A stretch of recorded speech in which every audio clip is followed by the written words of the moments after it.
Ads हमारा मसला नहीं है, ठीक है ना। हम माशाल्लाह एक इस्लामी मुल्क में रहते हैं, हम इस्लाम को प्रैक्टिस करते हैं। एड्स मसला है मगरिब का, ठीक है ना। यहाँ पे इतनी ज़्यादा जो है हिल हुज्जत करनी भी नहीं चाहिए, इतनी मेहनत नहीं करनी चाहिए थोड़ा सा, क्योंकि आप काम कर रहे हैं सर्वेलेंस के ऊपर ना। हमारे मुल्क के इस वक्त क्या स्टेटस, आप क्या समझते हैं मुल्क में कितने केसेस होंगे HIV एड्स के, और रिपोर्टेड और आपके ख्याल में अनरिपोर्टेड, ठीक है ना। और आगे जाके अगर इसको ना रोको गया तो क्या हशर हो सकता है। 3-4 बातें आपने कर दी हैं, सब बता देता हूँ, कोशिश करता हूँ। एक तो रिलीजन का प्रोटेक्टेड इफेक्ट रहा है HIV एड्स पाकिस्तान में फैलने में। तो क्या कहते हैं, बीइंग ए मुस्लिम कंट्री जो है, हमारे मज़हब का एक प्रोटेक्टेड इफेक्ट है। बाकी जहाँ तक नंबर्स की बात है वो मैं आता हूँ उस पर। रिपोर्टेड केसेस जो हैं वो 4 सूबों से, उसके अलावा जम्मू कश्मीर और बाकी जो ट्राइबल एरियाज़ हैं, 4-4.5 हज़ार के लगभग केसेस रिपोर्टेड हैं, जिसमें HIV और एड्स दोनों शामिल हैं। ओके, ऑब्वियसली ये रियलिस्टिक नंबर नहीं है। अगर मतलब देखा जाए तो 16 करोड़ का मुल्क है और बहरा रवि बहरहाल फैल चुकी है, तो नंबर जो है इससे कहीं ज़्यादा होंगे। हम जो काम करते हैं वो काम कर रहे हैं इस ख़ास किस्म के सर्वेलेंस सिस्टम पे, जो कि कैनेडियन इंटरनेशनल डेवलपमेंट एजेंसी है, वो गवर्नमेंट ऑफ पाकिस्तान, जिसमें नेशनल और 4 सूबों के प्रोविंशियल एड्स कंट्रोल प्रोग्राम्स हैं, उनके साथ मिलकर हम काम कर रहे हैं। जी जी। और ये ख़ास किस्म का जो सर्वेलेंस सिस्टम है, जो कि आलमी इदारा सेहत, UNAIDS और बाकी इदारों ने मिलकर उसको ईजाद किया था हमारे जैसे ममालिक के लिए, जहाँ पे HIV एड्स अभी बतदरीज कम है।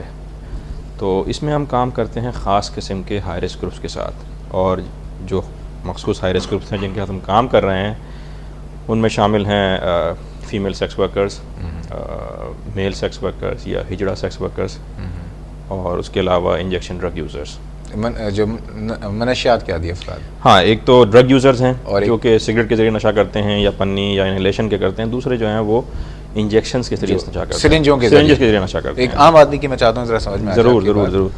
तो डॉक्टर साहब, मेरा सवाल ये है कि आपके ख्याल में रिपोर्टेड केस तो आपने बताया कि 4,000 साढ़े 4,000 केसेस हैं, आपके ख्याल में, क्योंकि आप इस पर काम कर रहे हैं, अनरिपोर्टेड केस पाकिस्तान में 16 करोड़ की आबादी में कितने होंगे। 98-99 में UNAIDS ने प्रोजेक्ट किए थे ये केसेस 70 to 100,000।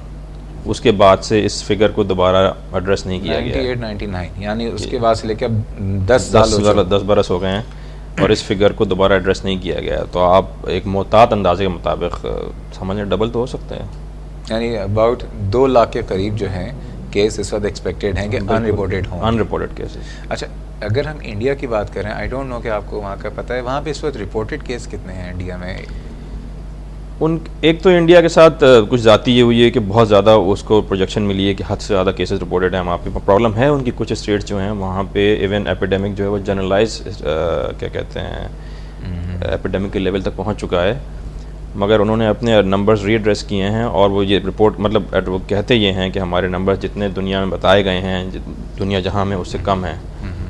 एग्जैक्ट फिगर मुझे पता नहीं है, मगर जो जैसे हमारे हाई रिस्क ग्रुप, जैसे मैं बता रहा था कि फ़ीमेल सेक्स वर्कर्स हैं और ड्रग यूज़र्स हैं, फ़ीमेल सेक्स वर्कर्स जो हैं वो उनमें ये HIV का नंबर हद से ज़्यादा है वहाँ पे ख़ास तौर पे बड़े शहरों में, जैसे बॉम्बे है, दिल्ली है, वहाँ कलकत्ता है, यहाँ पे HIV का मसला फीमेल सेक्स वर्कर्स के अंदर बहुत ज़्यादा है। उसके अलावा कुछ और स्टेट्स के अंदर IDUs जो हैं वो भी बहुत ज़्यादा पॉजिटिव आए हैं। हमसे मतलब कितने ज़्यादा होंगे ये टोटल हमारे रिपोर्टेड केसेस के हवाले से? वो बॉम्बे ले लीजिए आप, अगर आप बॉम्बे ले लें तो बॉम्बे के अंदर फीमेल सेक्स वर्कर्स की तादाद कराची से कुछ 4-5 गुना ज़्यादा है।